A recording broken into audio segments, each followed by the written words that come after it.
kita panjatkan puji syukur kehadirat Allah Subhanahu wa taala sehingga kita dapat berkumpul dengan sehat walafiat di ruangan ini.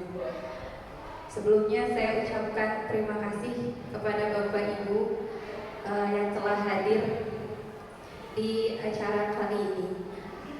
Adapun topik yang akan kami bahas dalam seminar pagi ini yaitu diseminasi budaya positif. Perkenalkan, nama saya Siti Ulfaholillah yang akan bertugas sebagai moderator. Di depan kita sudah ada narasumber kita yaitu Bapak Asep Nurjaman SPD yang nanti insya Allah akan menyampaikan materinya tentang apa itu sih diseminasi budaya positif. Sebelum pembukaan, marilah kita mengucapkan basmalah bersama-sama. Selanjutnya langsung saja yaitu penyampaian dan penyajian materi. Saya persilakan kepada Bapak Asep Nurjaman SPD MPD. Waktu dan tempat saya persilahkan. Bismillahirrahmanirrahim. Assalamualaikum warahmatullahi wabarakatuh.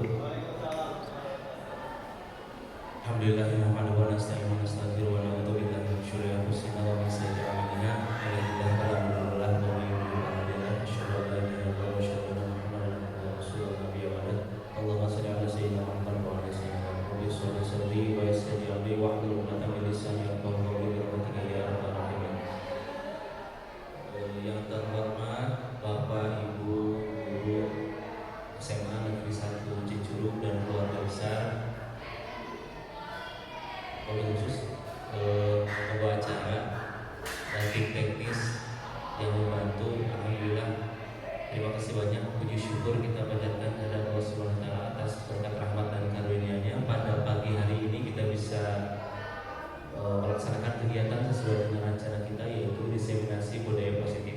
Sebelumnya saya ucapkan terima kasih banyak atas kehadiran Bapak Ibu dalam meluangkan waktunya di sela-sela kesibukannya yang mengurus rapot, kegiatan dan lainnya. Tapi demi diseminasi dan kelancaran acara ini Bapak Ibu sudah meluangkan waktu. Saya ucapkan terima kasih banyak. Dan tentunya mohon maaf yang sebesar-besarnya apabila waktu kesibukannya terganggu. Saya ucapkan mohon maaf tentunya yang sebesar-besarnya. Baik, Bapak Ibu yang saya hormati, hari ini adalah diseminasi tentang budaya positif. Saya diberikan tugas untuk mendiseminasikan kepada Bapak Ibu terkait budaya positif yang saya jalani dalam kegiatan calon guru penggerak. Bapak Ibu, kegiatan-kegiatan seperti ini mungkin akan dilaksanakan oleh Bapak Ibu nanti suatu saat ketika menghadapi tugas-tugas calon guru penggerak. Cuman hanya guru penggerak saja Bapak Ibu, karena mungkin dalam Merdeka Belajar ini, kurikulum Merdeka ini tidak hanya untuk guru penggerak saja. Karena pada dasarnya kenapa ada guru penggerak itu untuk menginformasikan apa sih yang di dalamnya dalam salah konten-konten yang ada dalam kurikulum Merdeka. Salah satunya adalah budaya positif ini.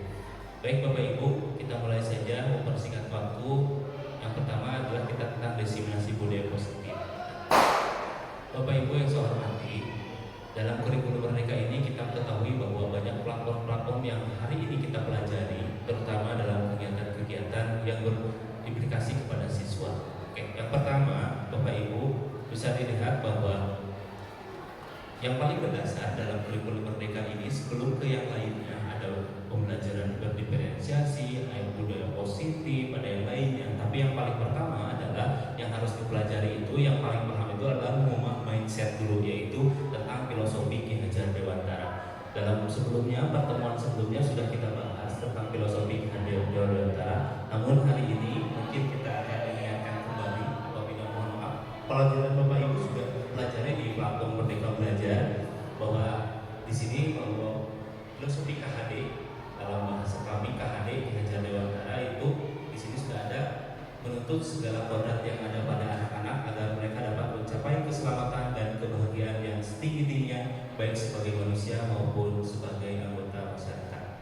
Dan Bapak Ibu sudah mengetahui bersama bahwa ada tiga pernyataan terutama yang filosofi KHD ini, yaitu Imam Sussuntono, Imam Karso, dan Tupuri Handayani. Lanjutkan diskusi nih.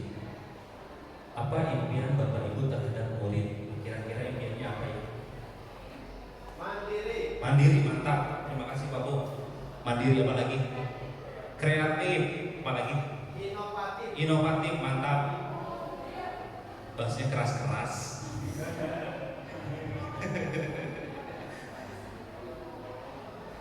Harus bergotong royong, betul. Apa lagi? Beretika, beradab, berwawasan global, bernalar kritis. Banyak tuh, kira-kira budak tidur.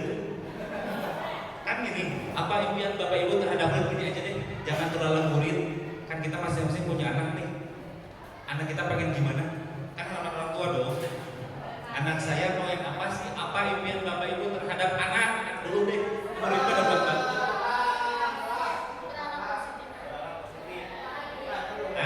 Bahagia dong. Terima kasih. Bahagia selamanya. Ya. Apalagi? Ada lagi?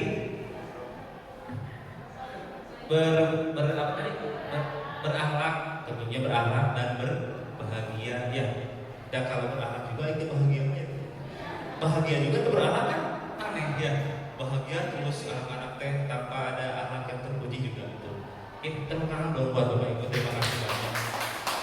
Oke, baik Bapak Ibu, dalam diseminasi kali ini saya akan apa saja sih yang ada dalam tentunya ada upaya ya dalam keinginan kita untuk membentuk anak kita itu ada upaya dong, gak ada hanya sebentar menggeluyur saja begitu saja. Biarkan aja anak ingin sesuai dengan kehendaknya, tidak begitu juga, tapi ada treatment yang kita lakukan. Treatment apa? Nah ini ada di pembelajaran ini ada yang namanya budaya positif, ada yang disebut dengan 5 kontrol dulu, ada diseminasi, ada segitiga apa? Ada yang sudah restitusi. Udah mengenal ya? Baik. Oke, baik.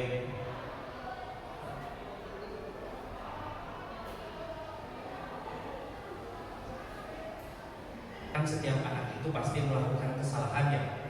Seperti kita, apa yang kita lakukan mempunyai dasar tujuan. Kita mau olahraga, mau ngapain tujuannya? Sehat.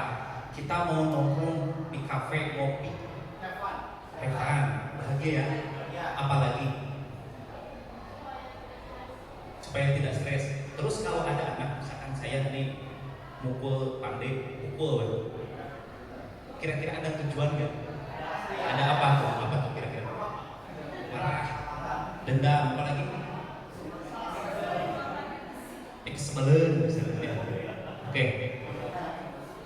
Oke, motivasi perilaku manusia katanya tuh ada apa?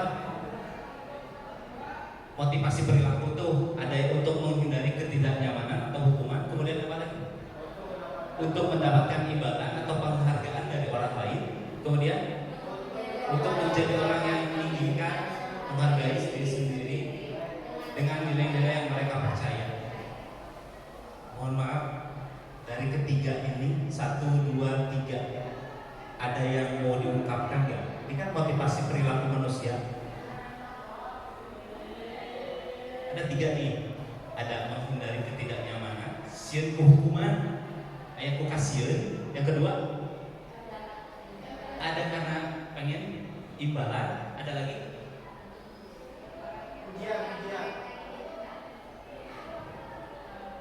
kira-kira ada yang mau mencontohkan?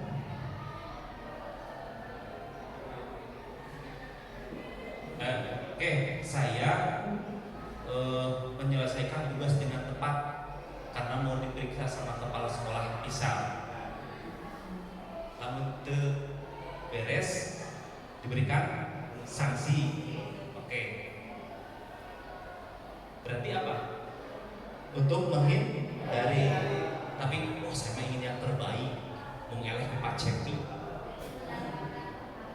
Kayak kamu panggilannya, yang lain jangan. Penghargaan, ingin diberi penghargaan ya, keren, luar biasa, gitu kan? Berikutnya, si paling berikutnya.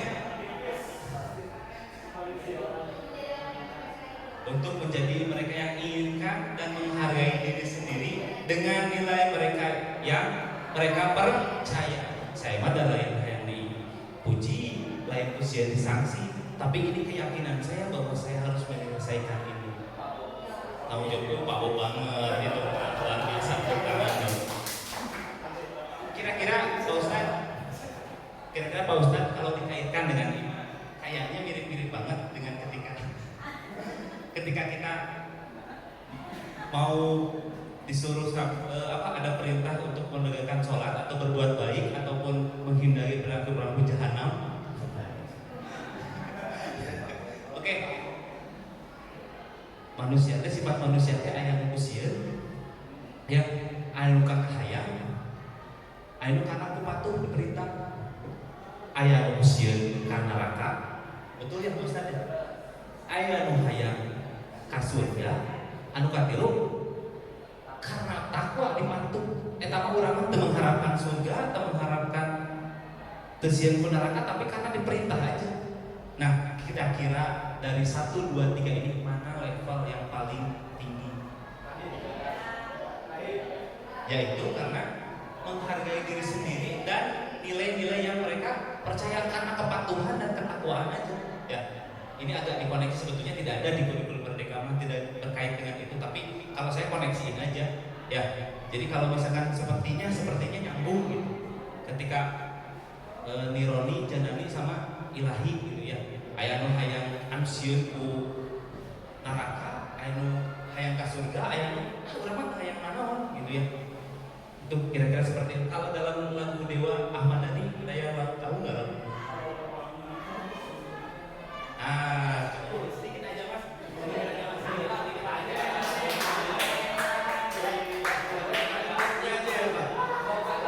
Jika surga dan neraka tak pernah ada, masihkah kau bersujud kepadanya?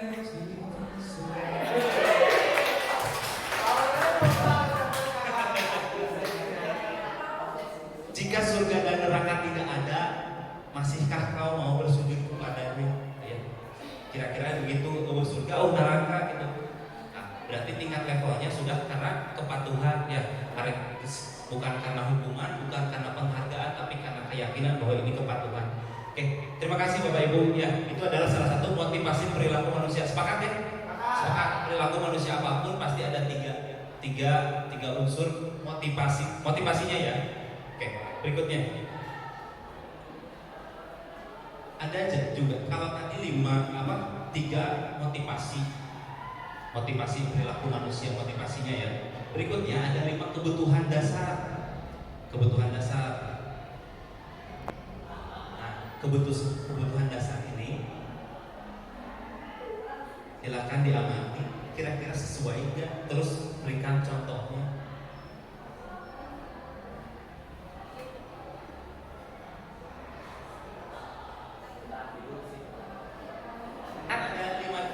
Lima dasar kan, 5 kebutuhan hidup pasti semuanya juga ingin dong, jelas ya? Jelas. 5 kebutuhan dasar manusia. Ada yang mau merepresentasi atau mau 5 dasar ini? Kan diskusi, bukan saya ceritanya, ini mah diskusi. Pak Cepi kira-kira ada yang mau disampaikan? Ya. Agar memperluas kesempatannya mengenai 5 kebutuhan dasar manusia. Yang pertama emang udah gak bisa ditawar lagi Pak. Kebutuhan untuk bertahan hidup ya contohnya makan gitu. Makan itu yang paling utama ya Pak. Karena kalau gak makan kita ya gak bisa hidup gitu. Makan, kesehatan, minum, pangan dan lain sebagainya. Yang kedua, nah ini cinta dan kasih sayang. Perlu kita sebagai manusia ya merasakan yang namanya cinta, kasih sayang dari sekitar gitu. Gimana kita bisa terpenuhi rasa cintanya ya harus kita dapatkan dari lingkungan, khususnya bagi yang sudah terpenuhi semua kebutuhannya. Yang pertama itu ya pasti dia akan memerlukan yang namanya cinta dan kasih sayang. Jadi ini sebenarnya implikasi dari kebutuhan dasar yang pertama. Ketika yang pertama sudah terpenuhi, pasti yang kedua harus terpenuhi. Lanjut gitu. Ketika yang pertama tidak terpenuhi, saya yakin yang kedua seseorang tidak akan memerlukannya. Betul ya Pak? Kurang lebih seperti itu. Kemudian yang ketiga kebebasan. Kebebasan ini ya sebenarnya setelah yang kedua ya mungkin bisa yang kedua, mungkin juga bisa yang ketiga gitu. Karena ada yang orang yang sepertinya tidak membutuhkan kita, tapi dia membutuhkan kebebasan gitu. Jadi bagi saya ini opsional gitu. Bisa jadi yang kedua, bisa jadi yang ketiga. Tergantung kita melihat siapa yang berada pada posisi yang menjadi kebutuhan dasar manusia tersebut. Nah, kebebasan ini sebenarnya lebih menekankan kita untuk bebas-bebasnya tanpa ada tendensi dari pihak manapun. Bebas berarti bukan berada di tengah-tengah. Bebas itu ya bebas, tidak ke kiri, tidak ke kanan, tidak ke belakang, tidak ke depan gitu. Tapi bebas untuk menentukan sikap dia tanpa ada tendensi dari pihak manapun. Kemudian yang keempat kesenangan. Nah ini juga sama sebenarnya. Ini bisa jadi kebutuhan yang ketiga juga atau bisa jadi yang keempat, tergantung dari situasinya. Kemudian yang kelima ya betul ya tentang kekuasaan. Terkadang kita membutuhkan rasa power gitu. Power itu sebenarnya tendensinya ingin dilihat oleh orang lain gitu. Jadi ketika seorang punya power, dia seolah-olah ingin punya pengaruh besar terhadap orang lain. Nah ini sebenarnya terpenuhi setelah kebutuhan yang empat lainnya terpenuhi secara penuh. Mungkin itu pasti pendapatan saya. Terima kasih Pak Cepi, luar biasa ya. Ada yang mau menambahkan? Ya, jadi Pak Irfan, Pak Bob barangkali biasanya Pak Bob sih paling pengen ya. Mungkin lagi capek. Oh, butuh asumsi tadi 5 kebutuhan dasar lupa. Yang pertama kan dulu ya. Oh, Bu Siti, itu maafkan. Terima kasih banyak itu sudah diingatkan tuh 5 kebutuhan dasar dibagiin maksudnya. Ya, terima kasih Pak Cepi, terima kasih. Tepuk tangan dong. Jadi ada 5 kebutuhan dasar manusia. Tadi kan ada 3 motivasi ya, motivasi perilaku manusia. Ada motivasi, ada kebutuhan. Nah, kalau tadi motivasi itu tadi karena ada ingin karena menjauhi hukuman, karena ingin ada penghargaan. Yang ketiga ada nilai yang ia percaya dan ia yakini. Ada 3. Nah, berikutnya kebutuhan dasar manusia itu ada 5 dasarnya. Yaitu ada kebutuhan untuk bertahan hidup, survival. Karena kebutuhan bertahan hidup, kalau yang lapar tidak bisa apa-apa, depan ada makanan meskipun punya orang lain pasti dia lakukan. Karena tidak ada lagi yang bisa dia lakukan hanya selain mengambil. Itu 5 kebutuhan dasar, maka perilaku manusia itu jadi mengambil. Ya, ketika lapar tidak punya apa-apa, di depan ada makanan dan tidak ada orang lain yang melihat, pasti dia ambil. Karena apa? Ini dasar. Untuk apa? Kebutuhan hidup, survival. Karena kalau tidak dia diambil, dia akan tidak bertahan hidup. Nah itu juga jadi jadi ke perilakunya tadi. Jadi kebutuhan dasar ya. Berikutnya, nah terkait dengan itu siswa-siswi kita juga banyak yang mengalami perbuatan-perbuatan yang kadang-kadang nyeleneh, tidak diinginkan, tidak sesuai dengan harapan. Nah, kenapa kita mempelajari ini? Karena kita berkaitan dengan siswa. Siswa itu melakukan ini karena apa? Dia mengerjakan PR panggilan, tugas panggilan. Apakah dia karena yakin? Apakah karena takut dihukum? Dapat CP Manggala, sedang kamu misalkan terhukum teh langsung dicoret nilainya, atau karena diasupkan misal, atau karena dia ingin nilai tinggi, atau karena dia ingin nilai kepercayaan dia bahwa ini ada harus yang dia lakukan. Nah kalau siswa kita sudah pada level yang tadi, level yang ketiga, berarti bukan karena hukuman, bukan karena ini penghargaan, tapi karena nilai yang dia yakini, berarti dia sudah pada level yang tertinggi. Nah kira-kira ini mah kira-kira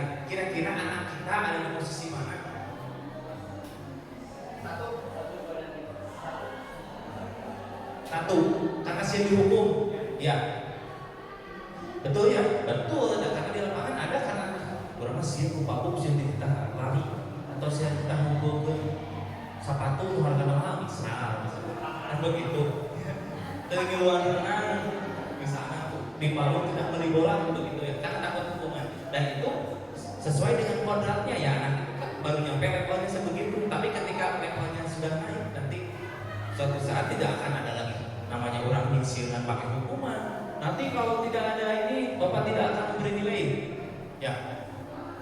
Tapi kalau sudah levelnya pada level yang ketiga, tidak akan ada pernyataan kita seperti itu. Atau yang paling pertama nilainya bagus, saya kasih nilainya 95 atau 100. Tidak akan ada pernyataan seperti itu kalau anak-anak kita sudah pada level yang ketiga. Nah, tugas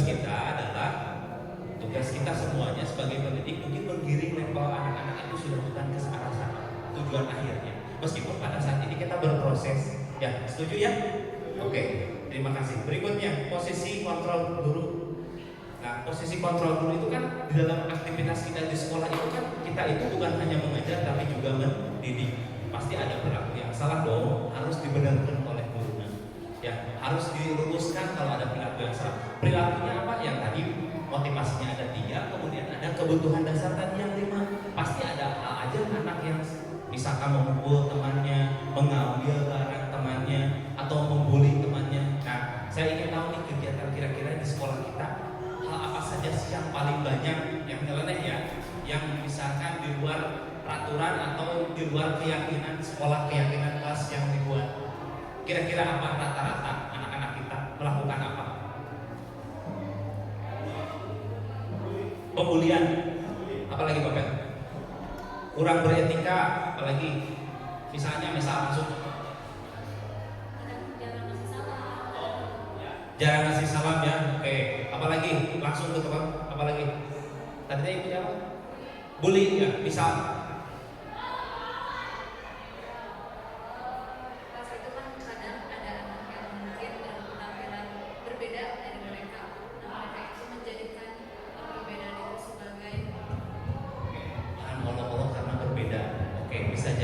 Tadi karena ada siswa yang kurang beretika, salam-salam acan, solonong boy, ada ya? Ada, oke. Kira-kira sama kita mau diantepkeun atau diomekeun? Dinasihati keuna moal kira-kira. Berarti konteksnya harus dibenerin ya. Itu salah yakin salah, nah, berarti harus dibenarkan. Nah, kalau bukan perilaku-perilaku yang tadi itu kan berdasarkan kebutuhan dasar mereka kan. Ada yang karena misalnya membuli itu karena apa kira-kira? Kebutuhan dasar tadi. Yang membuli kira-kira apa? Ah, ada tadi apa? Bukan. Apa tadi?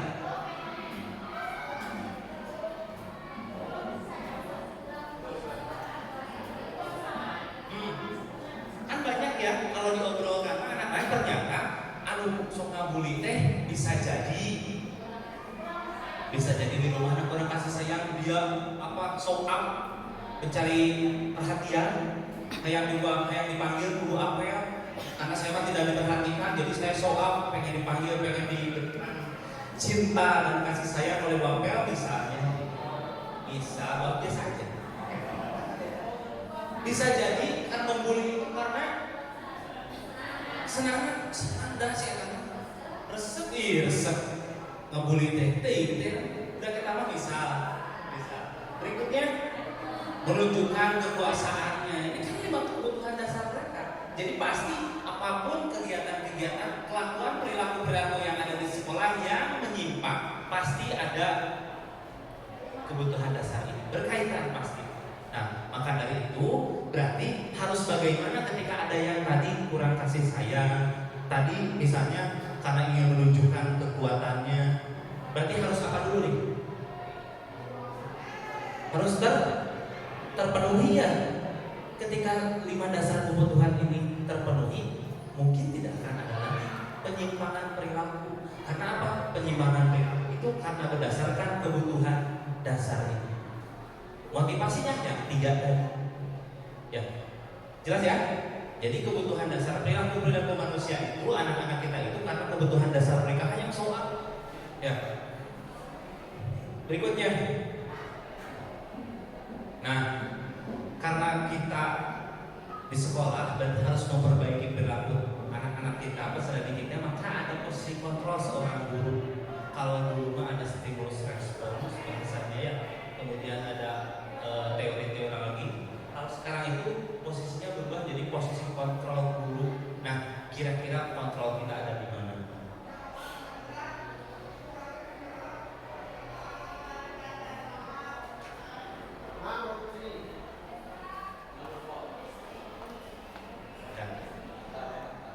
Pak Bob apa? Pak Bob itu teman. Oke. Apalagi kira-kira yang saya masuk ini. Pak Bob katanya nomor 3. Terus ini teman. Oke, apalagi? Ini kalau ada penyimpangan ya. Kalau ada penyimpangan perilaku anak-anak kita, maka posisi kontrol kita itu sebagai apa? Ya, sebagai teman. Contohnya apa coba? Tadi Pak Bob, contohnya gimana? Kalau ada anak misalnya tadi melakukan penyimpangan, dikarenakan posisi kita sebagai guru dan anak-anak kita tuh sebagai apa ya, bestie atau teman. Dikarenakan anak-anak bukannya seperti anak SD atau anak SMP, ya. Di SMA itu gimana caranya kita sebagai jadi teman. Ketika kalau misalnya kita hukum segala macam, itu nggak bakalan berfungsi. Cuman di saat itu saja. Tapi kalau misalnya teman kita masuk ke dalam dirinya dan kemungkinan ya.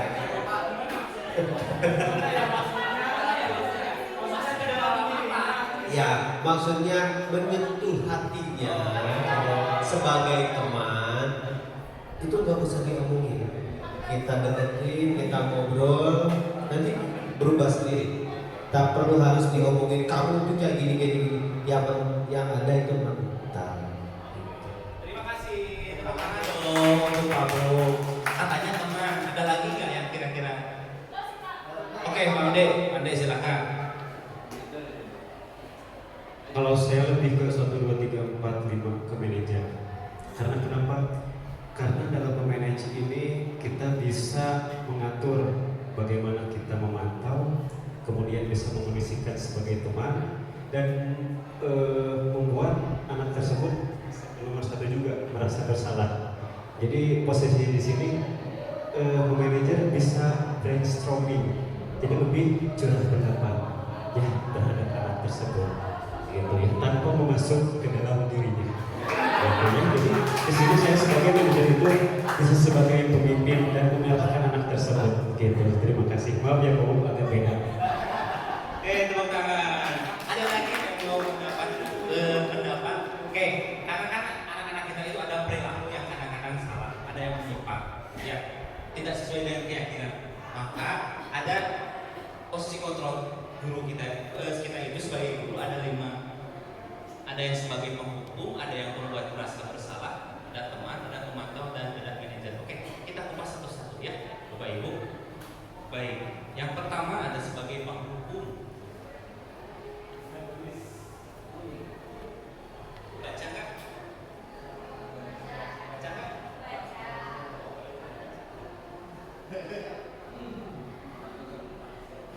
Saya baru kali-kali. Kalau bagus terus baca sekarang pakai konsep benar-benar. Seorang penghukum bisa menggunakan hukum fisik maupun verbal. Orang-orang yang menjalankan posisi penghukum senantiasa mengatakan bahwa sekolah memerlukan sistem atau alat yang dapat digunakan. Berbelit. Lebih dalam lagi, guru-guru menerapkan posisi penghukum akan berkata, patuhi aturan saya atau awas, kamu selalu saja salah. Selalu, pasti selalu yang terakhir selesai. Yang pertama, guru seperti ini senantiasa percaya hanya ada satu cara agar pembelajaran bisa berhasil, yaitu cara diam. Yang kedua, penghukum nada suara tinggi, bahasa tubuh, mata melotot, dan jadi menunjuk-nunjuk menghardik gitu ya. Biar pecah-pecah gitu. Terlambat lagi, pasti terlambat lagi. Selalu datang terlambat. Kapan bisa datang tepat waktu? Yang ketiga, tanyakan kepada diri Anda bagaimana perasaan murid bila guru berbicara seperti itu pada saat muridnya datang terlambat. Stop. Terima kasih Pak Irfan sudah membacakan. Kamu selalu aja salah. Terus pasti selalu terakhir mengumpulkan SIU. Ya. Pasti kamu telat lagi, terlambat lagi, pasti terlambat lagi. Selalu datang terlambat. Kapan bisa datang tepat waktu? Saya itu kalau di depan. Kalau hari Senin disuruh di depan, saya begitu. Menghukum ya? Nanti kurang tepat ya? Salah apa benar? Oke, kita lihat hasilnya. Tanyakan kepada diri Anda, bagaimana perasaan murid bila guru berbicara seperti itu pada saat muridnya datang terlambat. Ini baru datang terlambat ya. Kalau misalkan perilaku yang aneh-aneh yang lebih jauh lagi penyimpangannya pasti akan lebih melotot ya. Hasilnya apa tadi? Kemungkinan murid marah dan mendendam atau bersifat agresif. Bisa jadi sesudah kembali duduk, murid tersebut akan mencoret-coret bukunya atau meja tulisnya. Lebih buruk lagi sepulang sekolah, murid melihat motor atau mobil bapak ibu guru dan akan menggores kendaraan tersebut dengan paku. Ini bukan melarang, tapi hasil observasi. Ternyata begitu. Nu digalakan mah pasti dendam, pasti badannya dikempesan. Mungkin salah satu contohnya. Bisa jadi yang lainnya. Ya. Sepakat ya kalau begitu. Berarti kalau kira-kira penghukumnya tepat. Kalau posisi kita sebagai guru itu sebagai penghukum, tepat atau tidak tepat? Tidak tepat ya. Maka jangan galak-galak kalau katanya tidak tepat. Yang harus sabar guys ya. Karena beli kaset.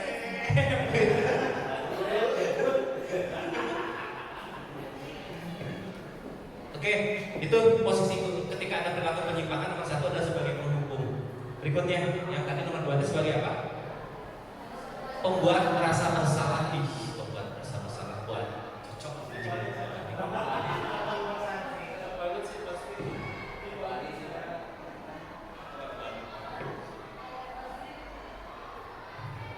Pada posisi ini biasanya guru akan bersuara lebih lembut, membuat rasa bersalah akan menggunakan keheningan. Membuat rasa bersalah akan menggunakan keheningan yang membuat orang lain merasa tidak nyaman, bersalah atau rendah diri. Contoh kata-kata yang keluar dengan lembut seperti, ibu sangat kecewa sekali dengan kamu. Berapa kali bapak harus memberitahu kamu ya? Gimana coba kalau orang tua kamu tahu kamu berbuat begini? Di posisi ini, murid akan memiliki penilaian diri yang buruk tentang diri mereka. Murid merasa tidak berharga dan telah mengecewakan orang yang disayangi. Tanggapannya kayaknya membuat merasa bersalah, boleh. Tapi setelah membuat mereka merasa bersalah, kita juga harus langsung memotivasinya. Kenapa? Karena tadi di situ kan dikatakan bahwa murid merasa tidak berharga. Ya, sampai dengan kita sudah membuat mereka bersalah, mereka merasa dirinya tidak berharga atau telah mengecewakan. Justru itu bahasa Sundanya terus digejret-gejret supaya dianggap diri. Jadi jangan sampai mereka udah mau gejret pulang ke puncak. Terima kasih. Oke, jadi yang pertama tadi penghukum, yang kedua pembuat merasa bersalah. Kontrol kita ketika ada sifat-sifat siswa yang katakanlah menyimpang dari keyakinan kelas. Berikutnya nomor 3. Ya, tadi yang 3 teman ya, oke, kita coba lihat.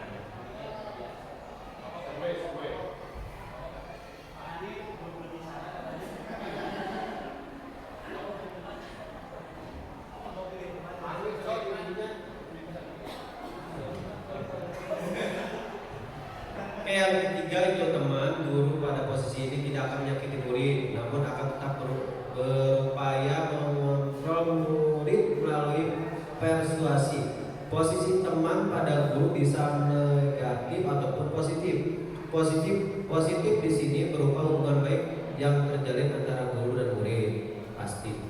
Guru di posisi teman menggunakan hubungan baik dan humor untuk mempengaruhi seorang. Mereka akan berkata, ayo bantulah demi bapaknya. Bukan begitu. Ayo bantulah demi bapaknya.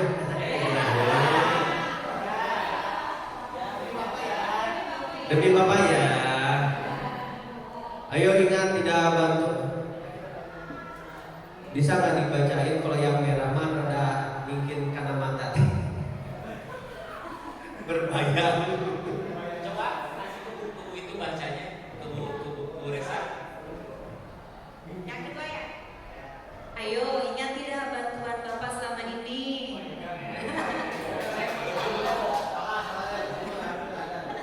Ibu berarti gantinya. Ya sudah, kali ini tidak apa-apa, nanti Ibu bantu bereskan. Hal negatif dari posisi teman adalah bila suatu saat guru tersebut tidak membantu, maka murid akan kecewa dan berkata, saya pikir Bapak atau Ibu teman saya. Nah, katanya kalau posisi teman itu gitu Nah. karena apa? Karena Karena merasa dekat. Betul ya? Betul? Iya.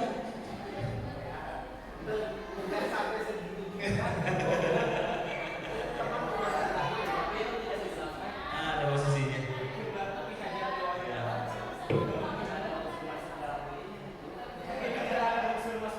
Mungkin teman-teman saya kan membantu Pak Bob masuk teman kayak Pak Bob itu ada satu posisi satu waktu kita yang harus sebagai teman bisa juga sebagai musuh gitu. Musuhnya ketika anak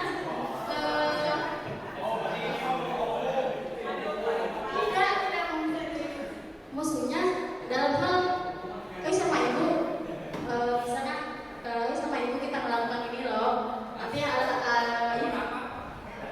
melakukan tugas misalnya ada dibuatkan bisa ke anak kita nih ya, nggak ke anak SMA bisa ke anak aku lah maafkan banyak kata banget itu ya. Terus kayak deh ayo kita sapu-sapu, kalau bisa sapu-sapu nanti aku main es krim loh. Nah itu kan anak yang merasa oh ada melakukan sesuatu, setelah itu kita jadi teman. Ayo kita kesini ke depan. Pasti kalau kata aku sih jadi teman tuh ada batasannya, nggak terlalu dekat, nggak terlalu jauh. Kan kalau ada anak yang cerita ke aku ini, Bu ditanya sama ibu aja udah seneng, oh berarti dia selama ini belum pernah aku tanya. Aku jadi introspeksi, oh mungkin aku kurang dekat sama dia. Ini setelah aku tanya, gimana kabar kamu hari ini, gitu kan? Kan kata Pak Hani tadi kita harus ke manajer. Berarti kalau kita manajer harus semuanya. Manajer itu harus semuanya. Benar sih kalau kata aku teman sama manajer semuanya dulu. Tapi lebih jelasnya kita harus mengatur anak seperti apa yang kita inginkan, anak pun punya adab yang mereka inginkan. Terima kasih. Luar biasa teman-teman kita, terima kasih untuk kalian semua. Maafkan jangan sampai nanti ada keributan setelah ini di rumah tangga. Jangan salahkan saya. Pak Asep, maaf ini buat yang teman ini. Jadi konsep yang enggak diskusi kan, ya karena menjadi apa ya? Jadi enak jadi teman, bukannya dari Mas Ayo bantulah bagi bapak enggak begitu gitu kan. Ya, cuman kita lebih enak jadi teman. Apapun bisa diubah tanpa harus diperintah. Bisa kan Iya. kata-katanya gimana Pak? Ya kita ini dulu lah, berteman dulu lah. Kan enggak begini Pak. Kan kalau misalkan ada sesuatu treatment itu kan dari bahasa kan? Enggak dengan perlakuan. Oh iya, pasti dengan kata kan? Ya maksudnya kata-katanya gimana? Kata-katanya ya biasa aja. Karena itu udah dari inner beauty gitu. Intinya ya ini bisa jadi dan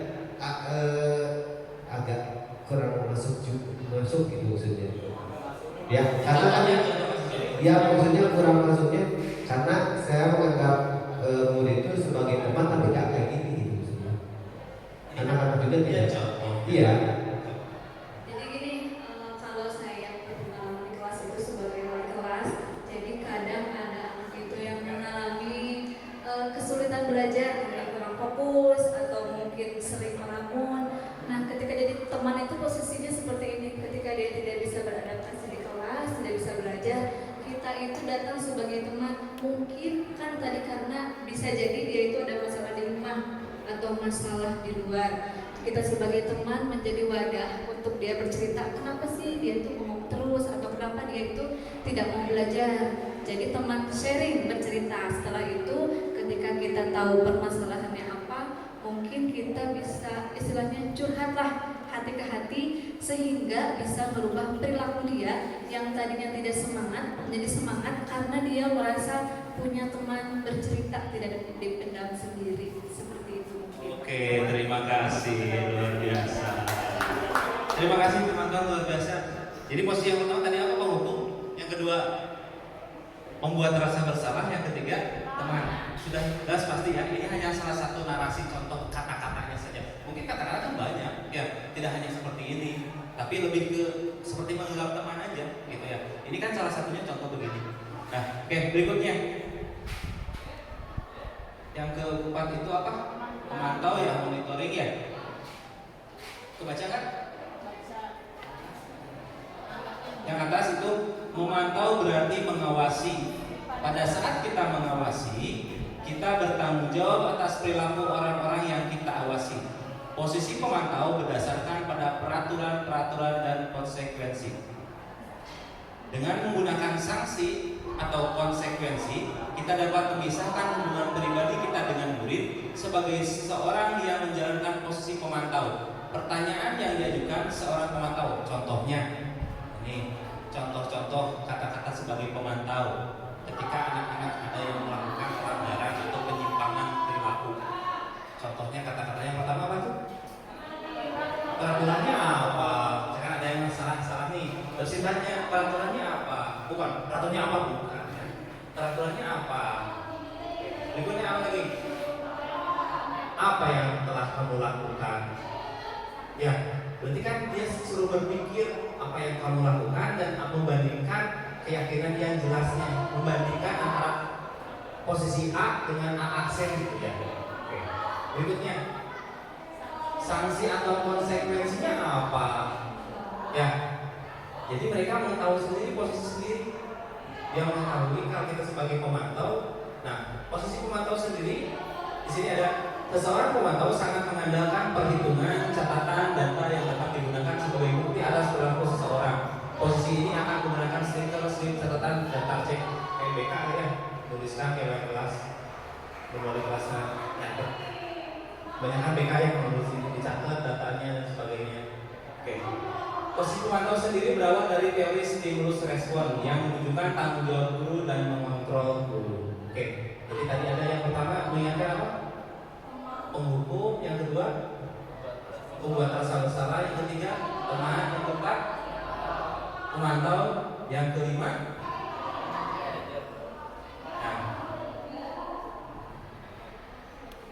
manajer nih. Mas, kira-kira manajer apa Mas?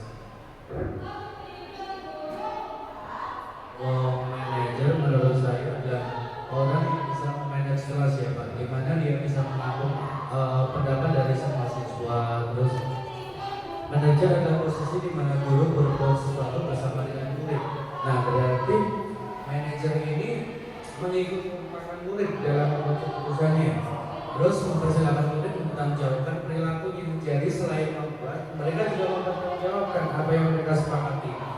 Terus mendukung murid agar dapat menemukan solusi atas permasalahannya sendiri. Berkaitan dengan yang tadi kebenaran medis, mereka akan mencari solusi dari permasalahan apa sih yang mereka hadapi. Misalnya mereka kesulitan untuk memotivasi diri dalam mata pelajaran tertentu.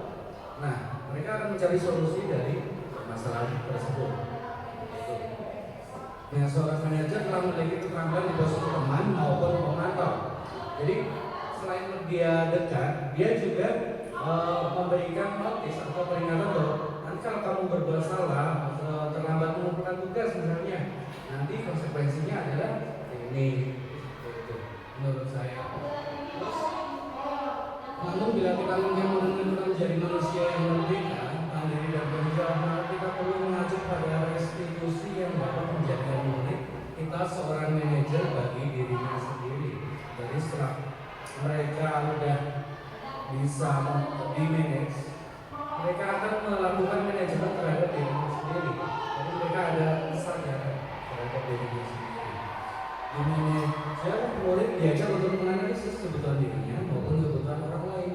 Di sini menekankan bukan pada kemampuan membuat konsekuensi, namun dapat berkolaborasi dengan murid bagaimana memperbaiki kesalahan yang ada. Jadi ada unsur kolaborasinya.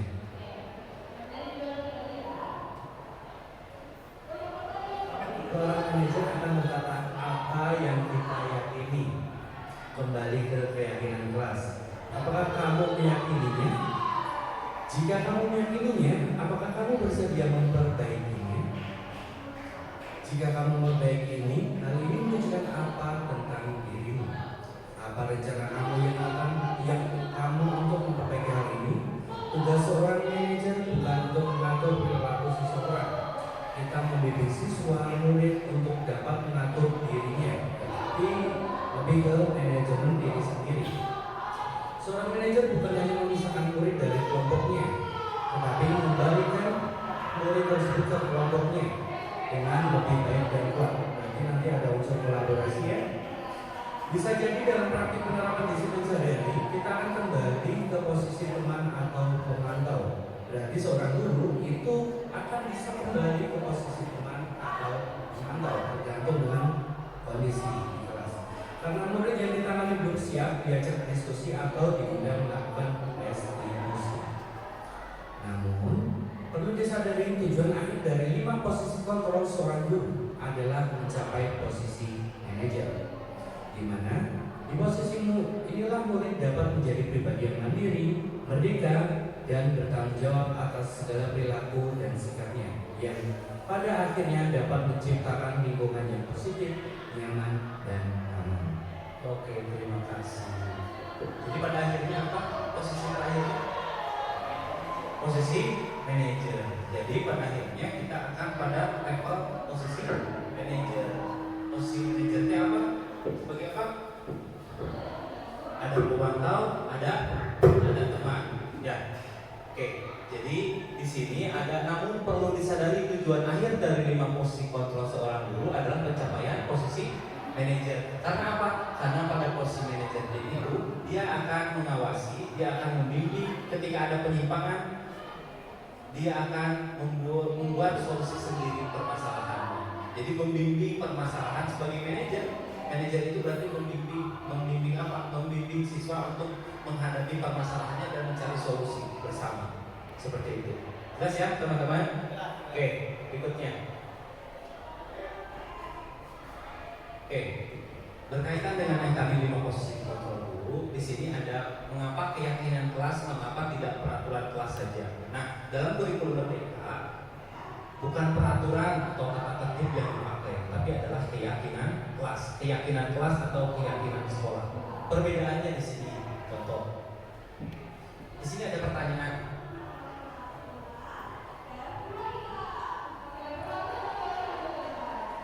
Yang pertama pertanyaannya apa tadi? Itu mengapa kita memiliki peraturan tentang penggunaan helm pada saat mengendarai kendaraan roda 2 atau motor? Berikutnya, mengapa kita memiliki peraturan tentang penggunaan masker dan mencuci tangan setiap saat? Untuk yang pertama, kenapa? Untuk apa? Perlindungan. Oke, apalagi? Apalagi? Keselamatan. Apalagi? Menghindari tilangan. Ya, berarti hukuman kan, menghindari hukuman. Oke, kira-kira nilai kebajikan apa yang paling utama dari mengapa kita peraturan tentang penggunaan helm pada saat mengendarai kendaraan roda 2 motor? Jadi kebajikan universal itu mau dimanapun, di kultur apapun, di daerah manapun, mau di kondisi apapun, dia peraturannya sama dengan seperti itu. Jadi maka kebajikannya universal. Kira-kira nilai kebajikan apa yang ada di pertanyaan nomor 1? Jadi lain karena sanksi, lain karena apa-apa, tapi apa? Karena apa? Tujuannya keselamatan. Maka itu yang disebut dengan nilai kebajikan. Kebajikan ini persal dimanapun, tingkat keselamatan itu pasti ada. Mau di daerah Sunda, mau itu di Papua, mau suku Asmat, mau di Afrika, mau dimanapun, kebajikan itu ada, yaitu nilai keselamatan. Ya, nilai keselamatan itu pasti ada di setiap daerah, tidak membeda-bedakan budaya, daerah dan sebagainya. Itu jadi nilai kebajikan disebut nilai kebajikan universal. Berikutnya, mengapa kita memiliki peraturan tentang penggunaan masker dan mencuci tangan setiap saat? Kira-kira nilai kebajikannya apa? Kesehatan, tepat. Ya, kalau tadi keselamatan, yang berikutnya adalah kesehatan.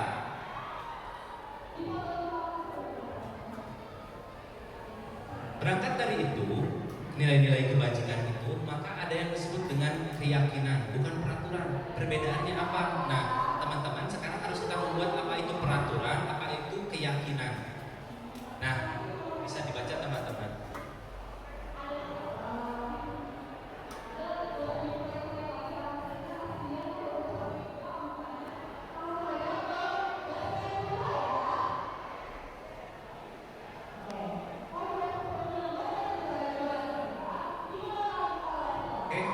Sudah dibaca teman-teman?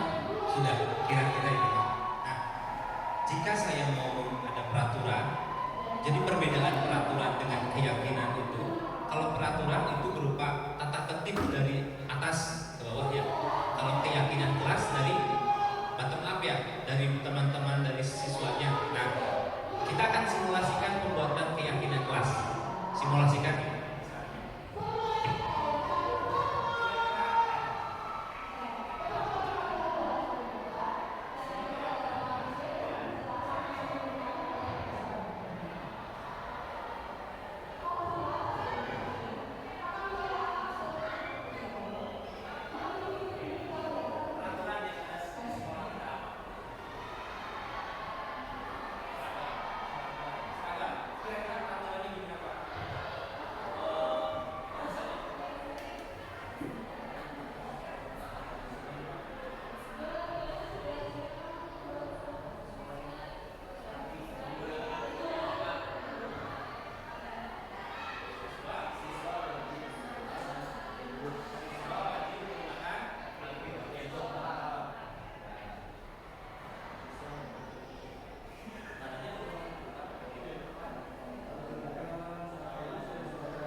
Peraturan itu misalnya kayak dilarang buang sampah sembarangan, kan seperti itu ya.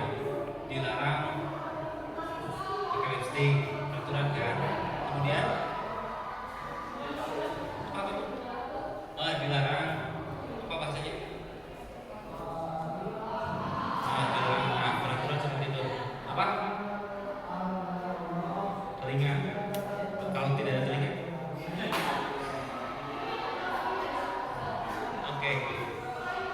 Itu ya. Nah, teman-teman, silahkan menuliskan peraturan-peraturan yang tadi disebutkan dulu. Nanti ditempel di bagian peraturan. Tuliskan.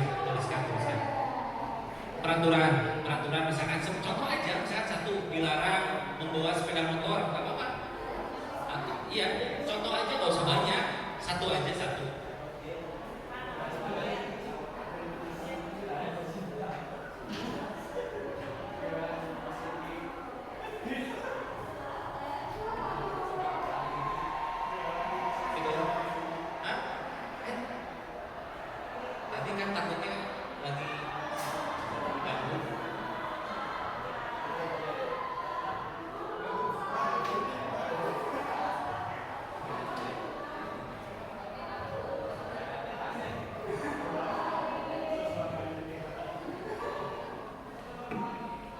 tuliskan satu peraturan saja.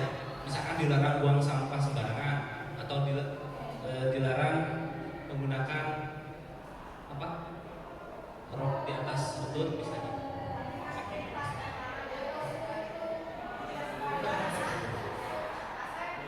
Kan kalau di bawah zaman saya di atas lutut, justru kalau di bawah lututnya nggak boleh.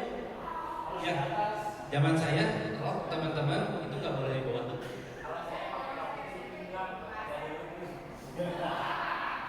Terus pakai sabuk lapang gitu ya, anu aya gear, pakai gear.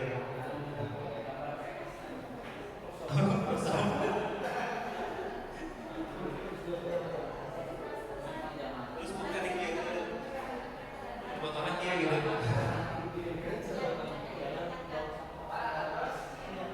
Ditempel di payun. Pandai mah itu mah kalau kan disimpan di situ, lain dibawa ke dia. Di sini aja Bu, simpen di sini. Tempelkan.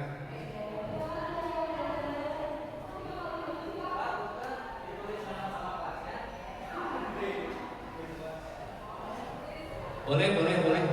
Di sini aja simpen. Rusak kan kalau kita rusak kan? Rusak kan kalau nempel itu? Takutnya enggak di sini aja. Ya.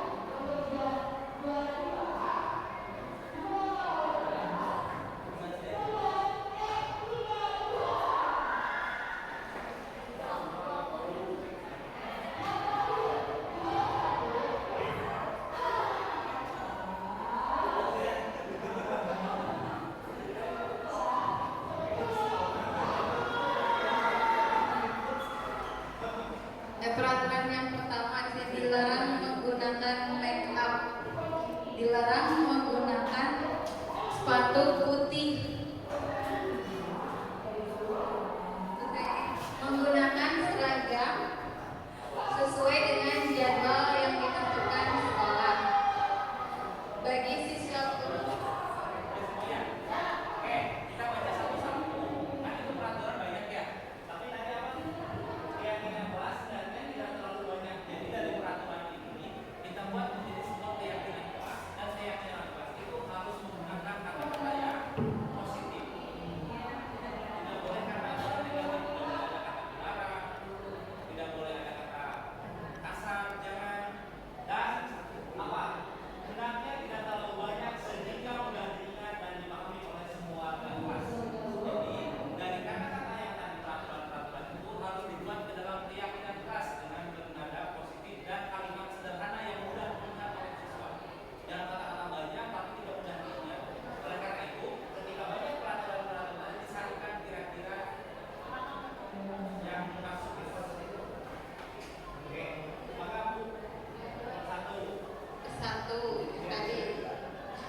dilarang menggunakan make up, dilarang menggunakan sepatu putih.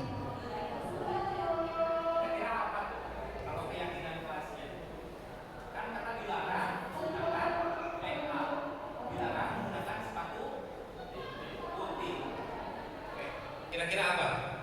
Dilarang menggunakan make up, dilarang menggunakan sepatu putih. Apalagi Bu, kita saringkan aja sekaligus nanti. Apalagi Bu yang berikutnya? Menggunakan seragam sesuai dengan jadwal yang ditentukan sekolah. Menggunakan seragam sesuai dengan jadwal yang ditentukan sekolah. Oke, positif ya. Udah positif itu mah. Ya, berarti seragam sesuai dengan hari yang ditentukan ya. Oke, jadi penggunaan seragamnya berarti di situ ada kalau penggunaan seragam sesuai dengan ukurannya, sesuai dengan harinya. Tidak boleh yang melecet-melecet, ngatung-ngatung atau misalkan krep-krep yang apa? Contoh perempuan ya.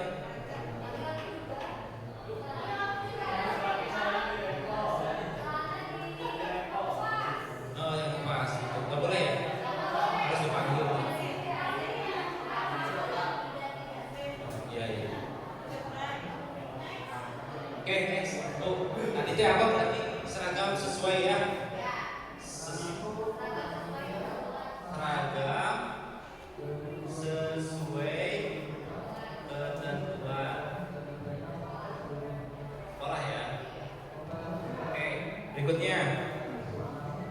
Bagi siswa perempuan dilarang menggunakan perhiasan yang berlebihan. Dilarang menggunakan perhiasan, make up, perhiasan, kita gabungkan ya. Apa kira-kira? Bahasanya apa? Apa? Penampilan? Berpenampilan apa bahasanya? Sederhana. Oke.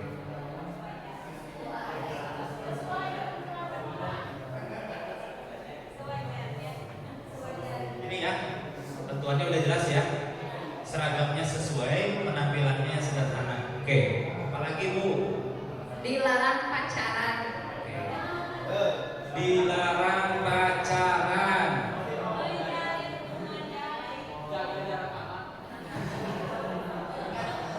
Apa tuh? Apa? Menjaga kerukunan. Kira-kira dilarang pacaran kalau keyakinan kelasnya apa?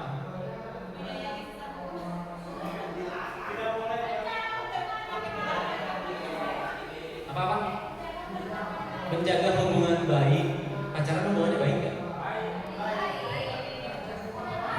Oh tidak baik katanya, kalau pacaran itu tidak baik.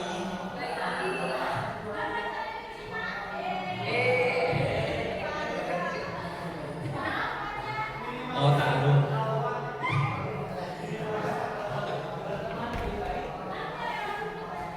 Gimana coba keyakinan kelasnya apa? Berteman sewajar.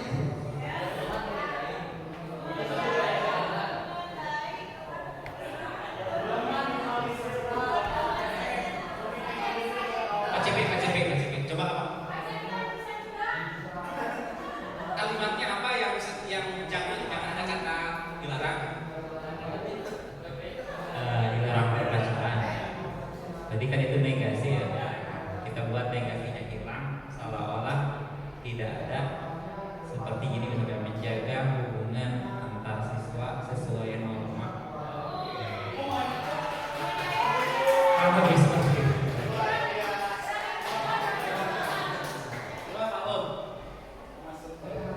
Berteman saja.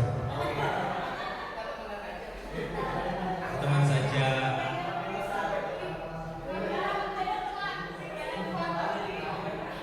Jangan perhatian berlebihan. Ya. Ya. Oke, dilarang berteman. Tadi apa? Menjaga hubungan antar siswa sesuai dengan norma. Oke, sepakat ya. Berarti berteman sesuai dengan norma. Jangan ada perhatian lebih, apalagi harus minta dianterin ya. Nanti kalau dianterin terlalu dekat bahaya, apalagi saling.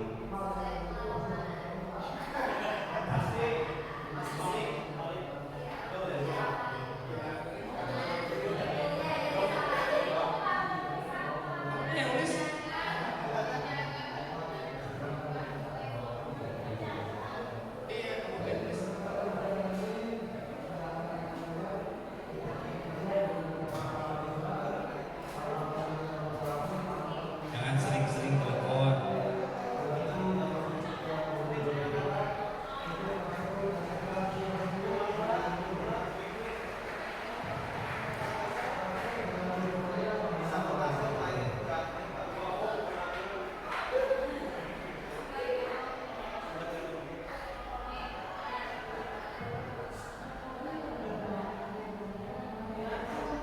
Oke, Bu coba baca lagi. Pilih apa gimana? Jangan buang sampah sembarangan. Kira-kira bahasanya apa? Bukan tempat. Buanglah mantan pada. Oke, bisa ya kata-kata itu ya. Buanglah tempat menggunakan smartphone di jam istirahat untuk atau sesuai kebutuhan itu juga positif ya.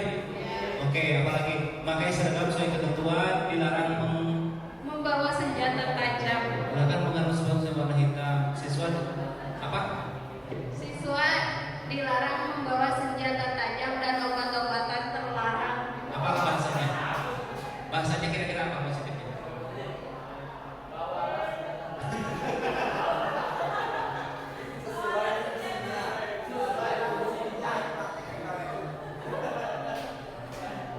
Bahasanya apa kira-kira bukan? Kan nggak boleh bawa senjata tajam. Bahasanya apa? Positifnya.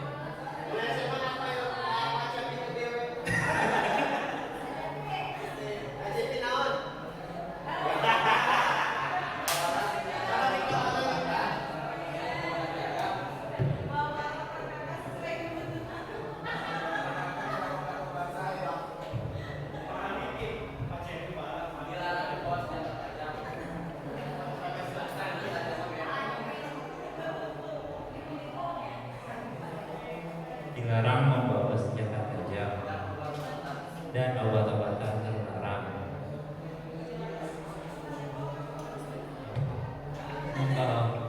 Membawa barang yang diperlukan hanya diperlukan untuk sekolah.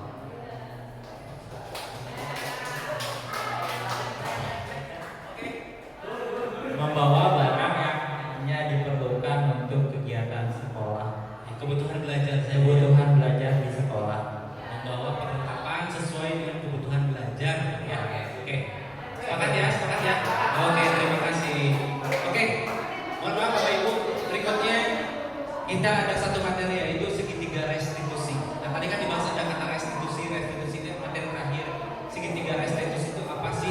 Nah, dalam penyelesaian konflik atau penyelesaian masalah, maka guru itu harus menggunakan segitiga restitusi. Jangan menggunakan kata-kata kasar, jangan menggunakan sebagai penghukum, tidak boleh menyalahkan dan sebagainya. Maka ada di 3 proses restitusi itu. Yang pertama, ada yang disebut dengan menstabilkan identitas, kemudian ada juga validasi tindakan yang salah, dan yang ketiga ada menanyakan keyakinan. Ini yang disebut dengan segitiga restitusi. Nah, beres nih. Tanpa sebut nama pendek. Oke, ada 3. Di sini ada menstabilkan identitas. Jadi ketika ada seseorang siswa yang melakukan tindakan yang salah, yang pertama harus dilakukan itu adalah menstabilkan identitas. Oke. Kebaca kan? Kata-katanya lihat. Misalnya, ini. Setiap orang pasti pernah melakukan kesalahan. Itu kata-kata gurunya kepada anaknya. Yang kedua, kamu bukan satu-satunya yang pernah melakukan ini. Atau bisa jadi, saya juga pernah melakukan hal yang sama. Misalkan guru seperti itu.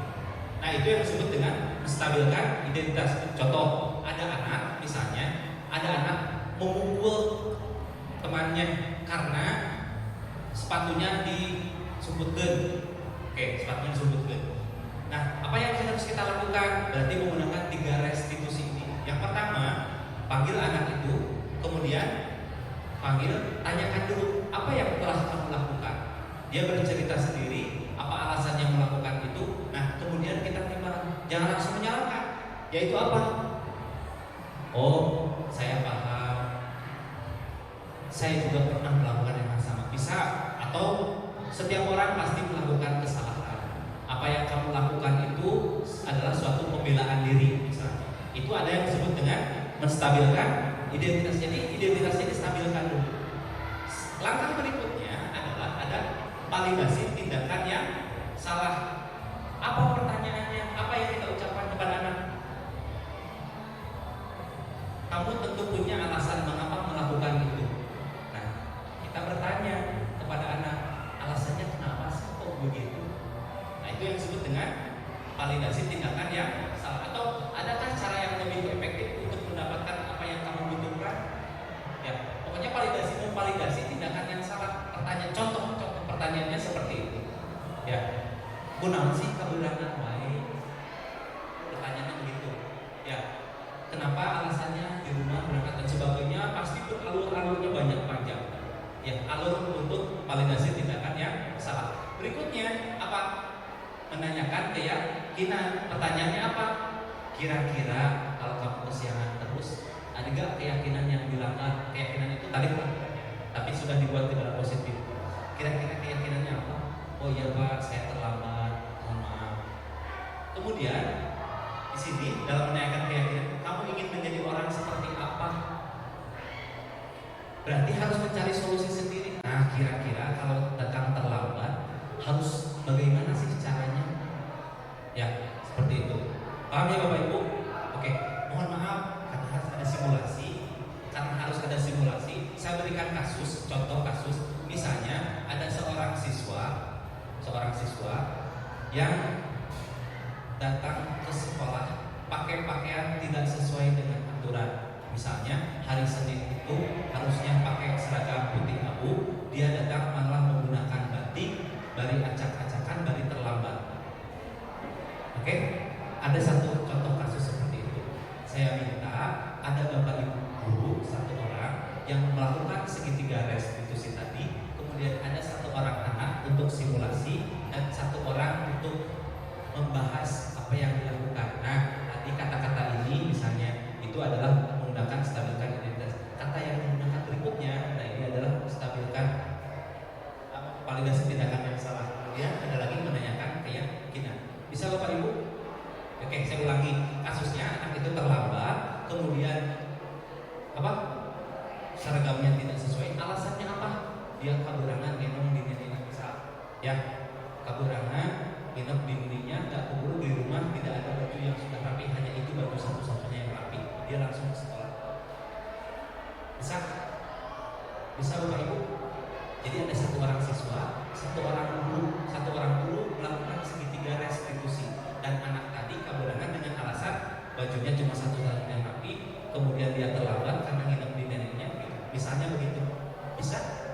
Dan satu orang lagi nanti ada yang menjelaskan, nah tadi kata-kata ini itu adalah validasi tindakan yang salah. Nah ini adalah menstabilkan identitas. Nah yang ini adalah menanyakan keyakinan. Silakan Bapak Ibu, silakan loading siapa aja, kemudian simulasikan, ngobrol dulu kira-kira apa. Oh siapa? Ini siapa? Siswanya? Siswanya, oke. Gurunya Pak Cepi. Oke. Dan yang mau membahas siapa? Satu orang relawan. Oh Bu Apel. Oke Bu Apel. Terima kasih Bu Apel. Silakan berunding dan contoh satu.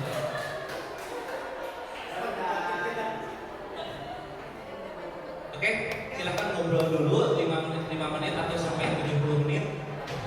Kebanyakan ya.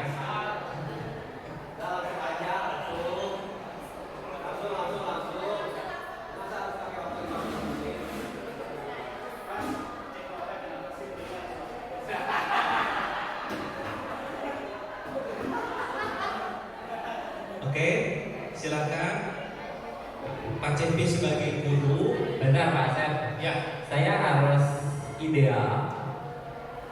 ya ideal. Apakah secara improve, tetapi intinya ada penerapan segitiga ini. Kalau kata-katanya mah kan mirip-mirip begini lah, gitu ya. Oke, siap? Mangga. Nah, Wakil berdiri di sini sebagai pengamat. Wakil kan terakhir nanti.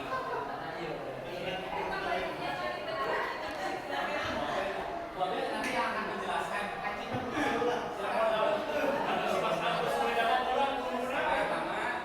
Datang dulu dari sana, dipanggil sama gurunya, selamat pagi dan sebagainya. Biasa sih kayak BK atau wali kelas manggil. ya Gus.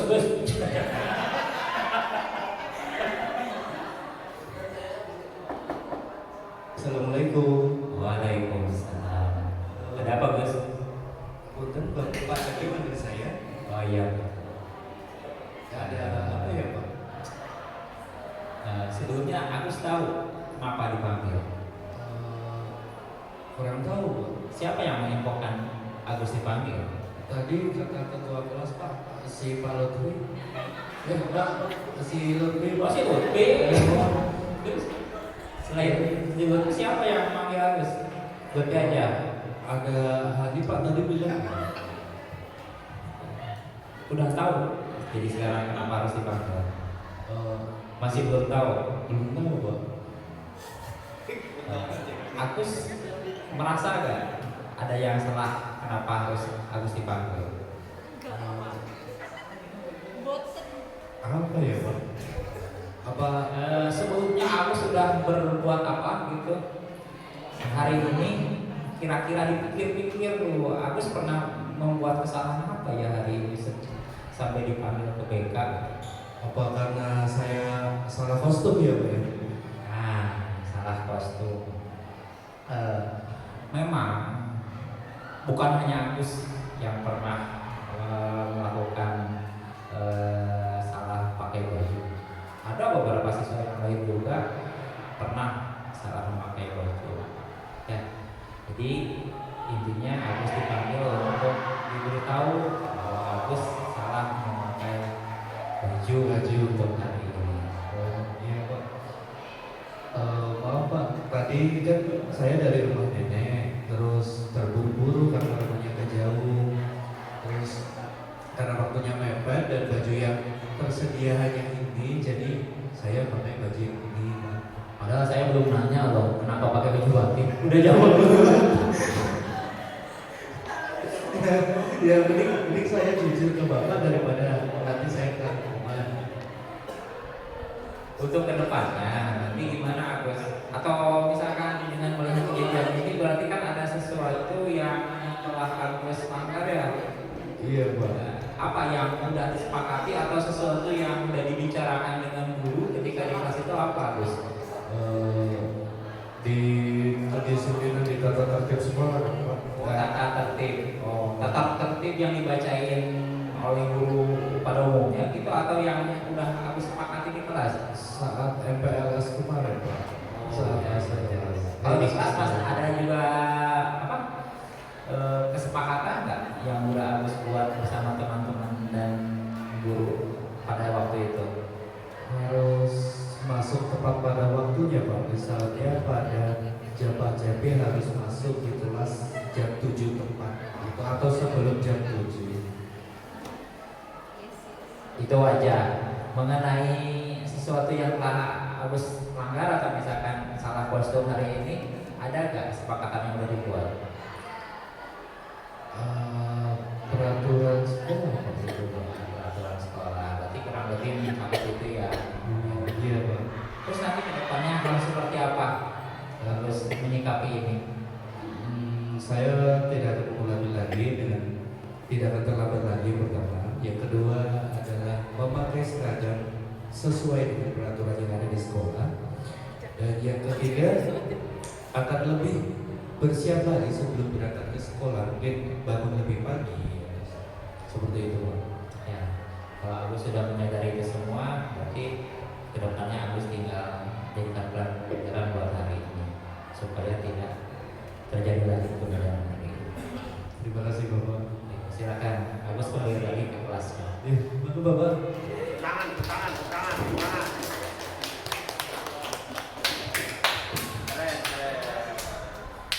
Cocok jadi wakil. Tes. Oke. Dari yang ditampilkan oleh Pak Agus dan Pak Cepi tadi, yang pertama kali dilakukan oleh Pak Cepi itu menstabilkan identitas. Karena tadi Pak Cepi bilang ya orang lain juga pasti pernah kok salah kostum gitu. Nah itu berarti menstabilkan identitasnya Pak Agus. Kemudian setelah itu Pak Cepi menanyakan, boleh kejawab duluan, alasan dari kenapa sih siswa ini tidak menggunakan kostum sesuai dengan harinya. Itu berarti validasi tindakan yang salah. Pak Cepi menanyakan alasannya kenapa. Kemudian yang terakhir tadi menanyakan dulu keyakinan kelasnya. Di kelas itu ada keyakinan apa aja.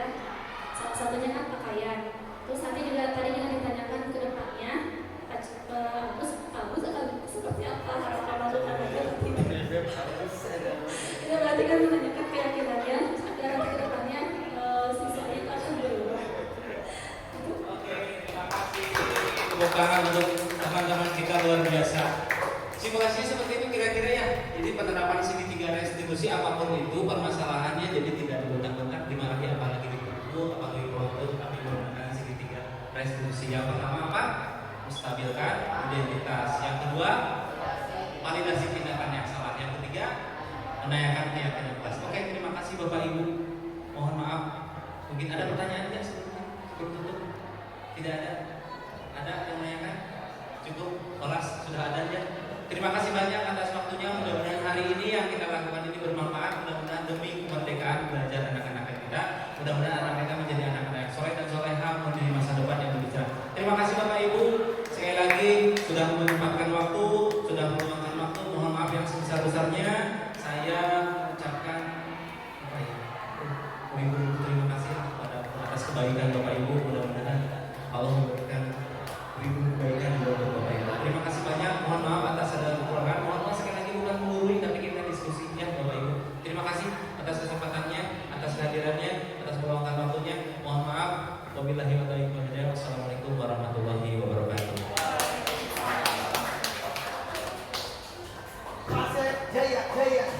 Terima kasih atas materi yang sangat luar biasa ini. Saya simpulkan sedikit bahwa dalam membudayakan perilaku positif, peran guru sangat penting. Bagaimana seorang guru dapat memposisikan diri dengan tepat saat murid melakukan perilaku yang kurang tepat. Contohnya bisa sebagai teman atau manajer. Lalu ketika ada siswa yang bertindak kurang baik, guru bisa menggunakan segitiga restitusi. Okay, inside of every